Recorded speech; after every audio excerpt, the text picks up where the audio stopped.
they're having to use sort of equipment out of a laboratory to find these Novichoks. And it's like hunting for a needle in the haystack. Once they find them, they can quite easily destroy them. There's virtually no chance that these Novichoks will fly in the wind and go elsewhere because they're liquid and they don't do that. So I think people in Salisbury should not be worried. I know people in Salisbury are very, and I'm a local resident, are concerned that this is going to take so long and these 9 sites are going to be out of action for months.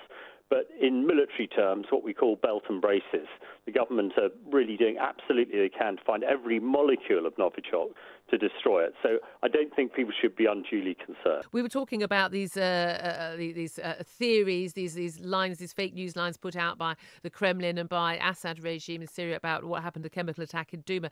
The Russians have since claimed this week that the Skripals were poisoned by the British government and the British security services. They were put into comas and then poisoned with the Novichok nerve agent in a bid to, obviously, to smear the Kremlin, smear the Russians. What do you make of that allegation?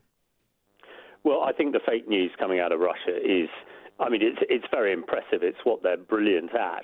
And they are just swamping us with ridiculous information. I think even accusing the Prime Minister of making the Novichoks in Salisbury, which is quite ridiculous. And I think we need to be better at countering it. But when one hears people like Emily Thornberry on Newsnight last night suggesting that she thinks the Russians, are correct, one really does wonder where we are. And I think we must counter this narrative because the fake news is affecting, seemingly intelligent people are now believing the ridiculous. And I urge the government to get on the front foot and try and counter some of these things, because certainly I can say from personal experience the stuff they're talking about in Syria and Duma is complete rubbish. And also all that I've heard about the Skripal case in Salisbury is, again, complete rubbish. But we need to be better at countering that and informing the public that, we really are on the right side and we must do all that we can to counter it and make sure that people are safe in this country. This is a national security interest,